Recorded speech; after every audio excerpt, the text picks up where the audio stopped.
Next type rectifier है centre centre tapped centre tapped centre tapped full wave rectifier.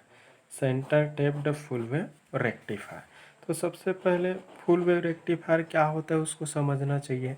तो full wave rectifier क्या होता है, basically ऐसा रेक्टिफायर सर्किट होता है जो इनपुट एसी सिग्नल के कंप्लीट साइकिल को और होल साइकिल को पल्सेटिंग डीसी में कन्वर्ट करता है।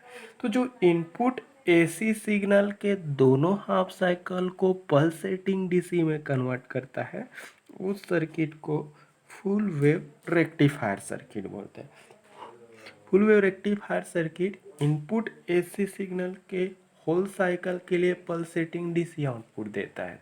आप सबको पता है कि कोई भी एसी जो सिग्नल है, कोई भी एसी सिग्नल, उस एसी सिग्नल में एक पॉजिटिव हाफ होता है, एक पॉजिटिव हाफ होता है और एक क्या होता है, निगेटिव हाफ होता है।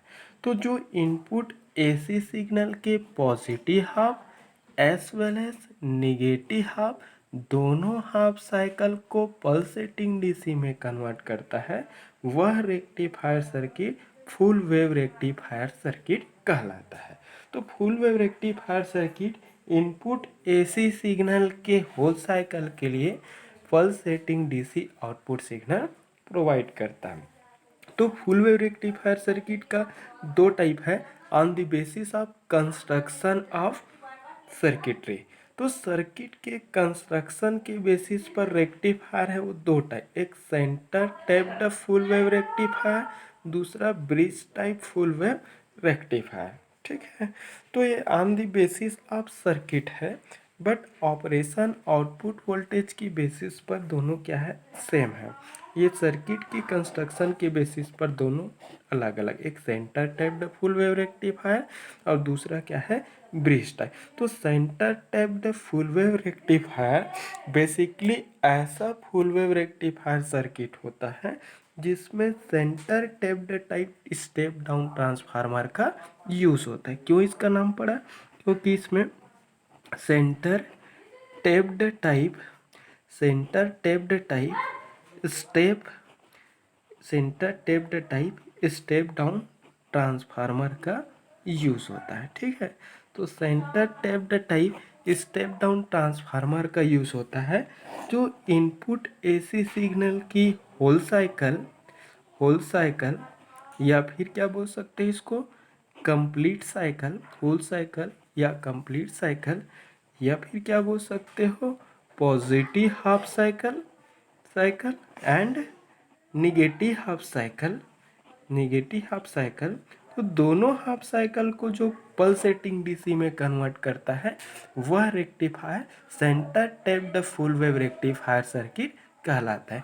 मैंने क्या बताया कि centre tapped type step down transformer का यूज़ होता है जो इनपुट एसी सिग्नल के होल साइकिल को या फिर कंप्लीट साइकिल को या फिर positive half cycle as well as negative half cycle को क्या कर देता है, वो पल्सेटिंग डीसी में कन्वर्ट कर देता है।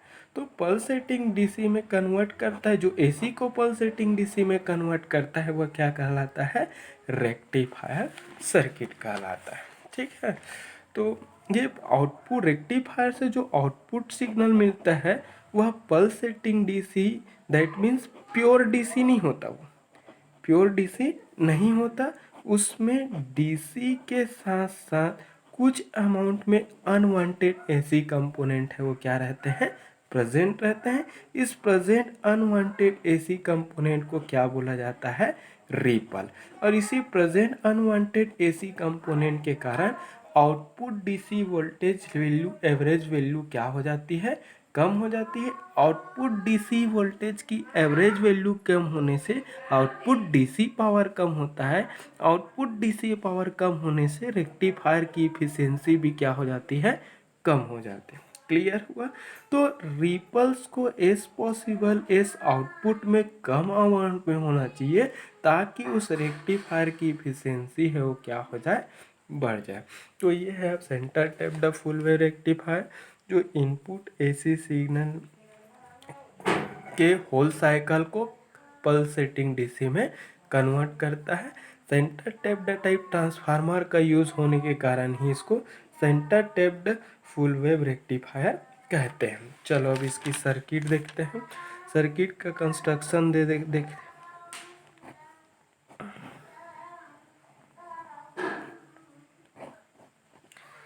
Centre tapped type step down transformer use होगा। स्टेप डाउन ट्रांसफार्मर क्या होता है? जो high AC centre tapped type step down transformer use होता है। Centre tapped type step down transformer किसको बोलेंगे? जिस ट्रांसफार्मर के सेकेंडरी वाइंडिंग से 3 टर्मिनल रहता है। तो जिसमें 3 टर्मिनल वाले ट्रांसफार्मर को ही सेंटर टैप्ड टाइप ट्रांसफार्मर कहा जाता है। इसकी सर्किट देखेंगे। Step down transformer centre tapped type, यहाँ पर 2 डायोड यूज़ होता है सेंटर टैप्ड में।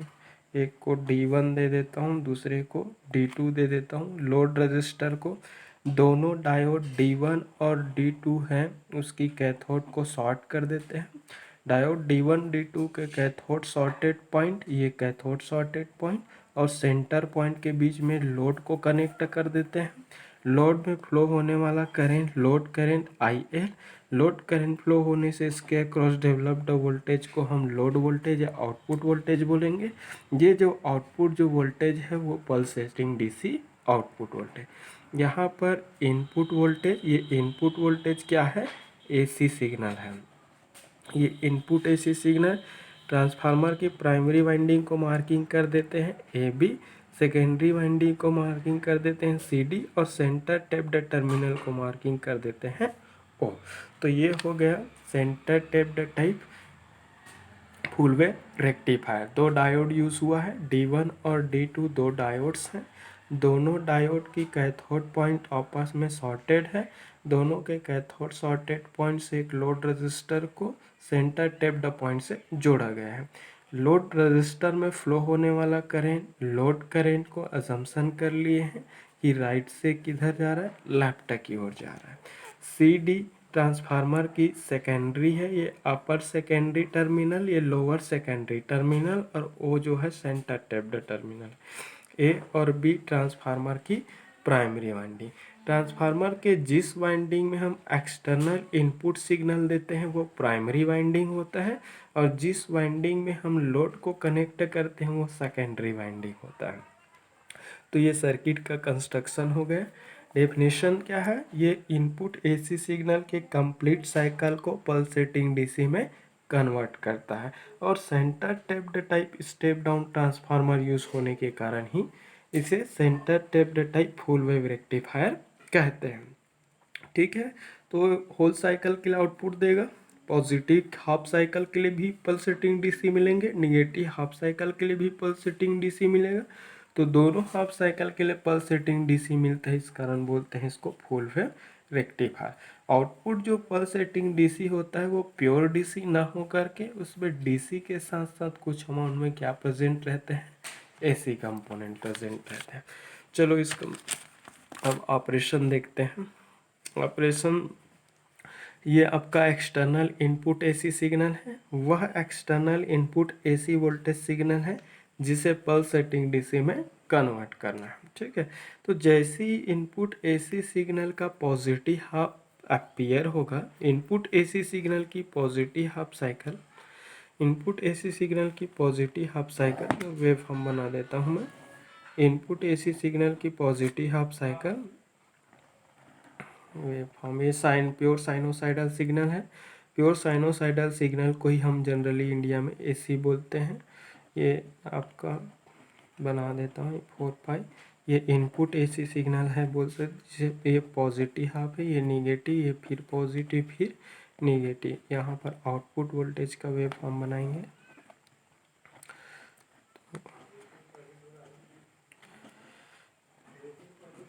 ठीक है, तो इनपुट एसी सिग्नल की positive half cycle omega t equal to 0 से लेकर pi, omega t equal to 0 से लेकर पाई के लिए सर्किट का ए टर्मिनल है वो पॉजिटिव हो जाता है, बी टर्मिनल पर निगेटिव वोल्टेज इंड्यूस हो जाता है। ट्रांसफार्मर एक्शन होने से इसके सेकेंडरी वाइंडिंग पर भी वोल्टेज इंड्यूस हो जाता है। इंड्यूस्ड वोल्टेज सी पॉइंट पे पॉजिटिव और डी पॉइंट पे क्या होता है, निगेटिव। सी पॉइंट पे पॉजिटिव वोल्टेज इंड्यूस होने से डायोड D1 है वो forward biased, but diode D2 है वो highly reverse. Diode D2 highly reverse होने के कारण टर्न ऑन नहीं हो पाता, दैट मीन्स ये ऑफ मोड में होता है। ऑफ मोड में होने के कारण इससे होकर कोई इलेक्ट्रिकल करंट का फ्लो नहीं होता। ठीक है।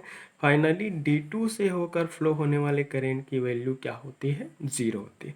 बट सी पॉइंट पे पॉजिटिव वोल्टेज इंड्यूस होने से डायोड D2 फॉरवर्ड बायस में आ जाता है।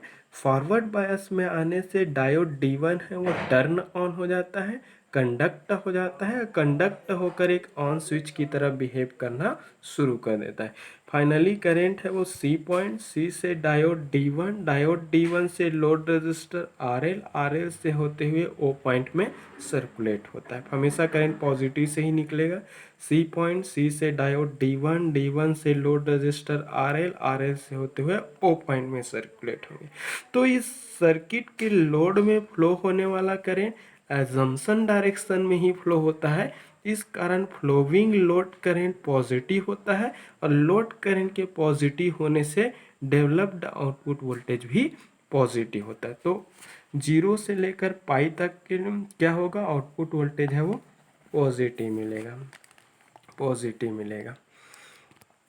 अब इनपुट एसी सिग्नल के नेक्स्ट हाफ साइकिल देखते हैं। इनपुट एसी सिग्नल की next half cycle from omega t equal to pi to 2 pi, जो कि निगेटिव हाफ साइकिल है। तो जैसे ही निगेटिव हाफ साइकिल सर्किट में पेयर होंगे, प्राइमरी वाइंडिंग का ए टर्मिनल पर निगेटिव वोल्टेज और बी पॉइंट पर क्या हो जाएगा, पॉजिटिव। यहाँ पर ट्रांसफार्मर एक्शन होंगे। ट्रांसफार्मर एक्शन होने से इसके सेकेंडरी वाइंडिंग पर भी वोल्टेज इंड्यूस हो जाएगा। इंड्यूस्ड वोल्टेज सी पॉइंट पे निगेटिव और डी पॉइंट पे क्या होगा, पॉजिटिव। सी पॉइंट पे निगेटिव वोल्टेज अपेयर होने से डायोड D1 हाईली रिवर्स हो जाएगा। D1 हाईली रिवर्स होने के कारण टर्न ऑन नहीं हो पाएंगे, मीन्स ऑफ मोड में चला जाएगा। डी पॉइंट पे पॉजिटिव वोल्टेज इंड्यूस होने से डायोड D2 है वो फॉरवर्ड बायस्ड हो जाएंगे। फॉरवर्ड बायस्ड हो जाने से ये टर्न ऑन हो जाएगा, मीन्स ये ऑन स्विच, क्लोज स्विच या फिर एक शॉर्ट सर्किट की तरह बिहेव करना शुरू कर दे। फाइनली डायोड D2 से होकर एक इलेक्ट्रिकल करंट का फ्लो होगा। Flowing electrical current D point से डायोड D2 से होकर लोड रजिस्टर RL से होकर ओ पॉइंट में सर्कुलेट होता है। तो flowing load current assumption direction में ही फ्लो हो रहा है। एजम्पशन डायरेक्शन में ही फ्लो होने के कारण लोड करंट पॉजिटिव होगा। लोड करंट के पॉजिटिव होने से लोड के क्रॉस डेवलप्ड वोल्टेज की वैल्यू भी पॉजिटिव। तो पाई से 2 पाई के लिए आउटपुट वोल्टेज पॉजिटिव मिल रहा है, क्योंकि लोड करंट की वैल्यू भी पॉजिटिव ही, इस कारण उसको एक्सिस के ऊपर बनाएंगे। अगेन नेक्स्ट हाफ साइकिल के लिए सेम प्रोसेस रिपीट होगा। 2 पाई से 3 पाई पॉजिटिव हाफ के लिए ए पॉइंट पर पॉजिटिव वोल्टेज इंड्यूस हो जाएंगे with respect to B. Due to this transformer action secondary voltage induced on the secondary winding, C point becomes more positive with respect to D. Due to this positive voltage, diode DT becomes in forward biasing mode and it will conduct. Finally, electrical current will flow from C point C to D1 to load and back to the center point.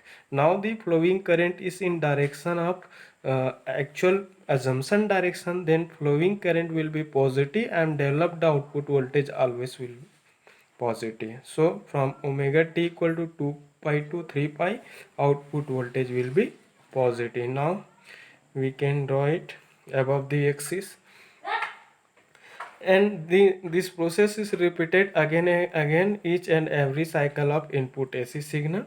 So we can draw for next negative half cycle 3 pi to 4 pi. तो ये रहा अपन का output pulsating DC signal का wave form. तो देख सकते हैं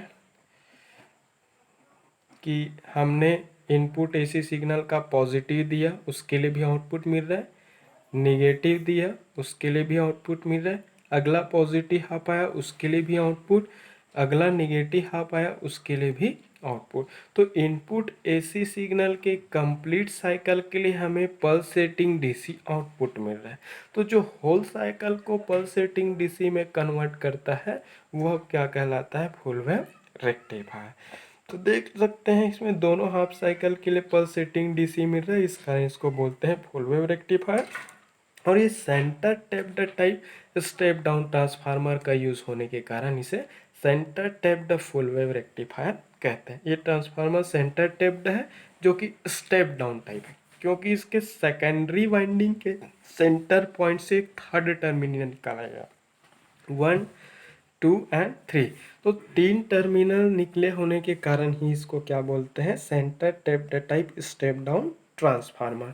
2 diode use हुआ है, D1 D2 यूज हुआ है, एक लोड रजिस्टर यूज हुआ। नाउ ये ऑपरेशन कंप्लीटेड। अब इसकी अगर मैं एडवांटेज की बात करूं, अगर एडवांटेज की बात करूं तो फर्स्ट एडवांटेज तो ये होगा कि इनपुट एसी सिग्नल के कंप्लीट साइकिल को पल्सेटिंग डीसी में कन्वर्ट करता है। होल साइकिल को देख सकते हैं, पॉजिटिव के लिए भी आउटपुट मिल रहा है और निगेटिव के लिए भी आउटपुट मिल रहा है। तो होल साइकिल को पल्सेटिंग डीसी में कन्वर्ट कर रहा है, तो आउटपुट डीसी वोल्टेज लेवल क्या मिलेगा? हाई मिलेगा। आउटपुट डीसी वोल्टेज हाई रहेगा, आउटपुट डीसी वोल्टेज हाई रहेंगे। अब आउटपुट डीसी वोल्टेज हाई होने से रेक्टिफायर के आउटपुट पे आउटपुट पावर की वैल्यू भी क्या मिलेगा? हाई मिलेगा। तो पावर भी हाई रहेगा, पावर हाई, और पावर हाई होने के कारण रेक्टिफायर की इफिशियंसी भी क्या हो जाएगा? हाई हो जाएगा। तो रेक्टिफायर की एक इफिशियंसी ये है, इसकी इफिशियंसी क्या है? हाई मिलता है। सेंटर टैप्ड रेक्टिफायर की इफिशियंसी हाई होता है, उसकी आउटपुट पावर की वैल्यू भी हाई होता है। क्यों हुआ? क्योंकि उसमें आउटपुट डीसी वोल्टेज क्या मिलेगा? हाई मिलेगा। आउटपुट डीसी वोल्टेज हाई क्यों मिलेगा? क्योंकि ये दोनों हाफ साइकिल को पल्सेटिंग डीसी में कन्वर्ट कर रहा है। पॉजिटिव के लिए भी पल्सेटिंग डीसी मिल रहा है, निगेटिव के लिए भी मिल रहा है। तो दोनों के लिए आउटपुट मिलने का कारण इसके आउटपुट डीसी वोल्टेज की एवरेज वैल्यू हाई मिलेगा। आउटपुट डीसी वोल्टेज की एवरेज वैल्यू हाई मिलने से आउटपुट डीसी पावर हाई मिलेगा, आउटपुट डीसी पावर हाई मिलने से इसकी इफिशियंसी हाई मिलेंगे। तो ये सारा चीज़ इसकी क्या है? एडवांटेजेस है।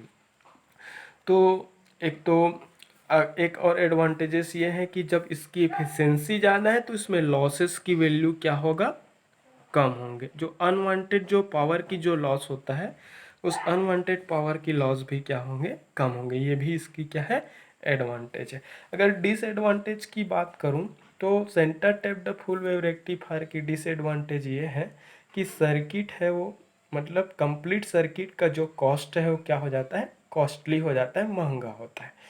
इसका रीज़न ये है कि सेंटर टैप्ड टाइप का ट्रांसफार्मर यूज़ होता है, और सेंटर टैप्ड टाइप ट्रांसफार्मर है वो नॉर्मल स्टेप डाउन ट्रांसफार्मर के रिस्पेक्ट में कॉस्टली होता है, क्योंकि इसमें नंबर ऑफ वाइंडिंग है वो नॉर्मल ट्रांसफार्मर के रिस्पेक्ट में जस्ट 2 टाइम्स हो जाता है सेंटर टैप्ड। इस कारण इसकी कॉस्ट क्या हो जाती है? बढ़ जाती है। दूसरी डिसएडवांटेज ये है कि सेंटर टैप्ड टाइप ट्रांसफार्मर वो हेवी होता है।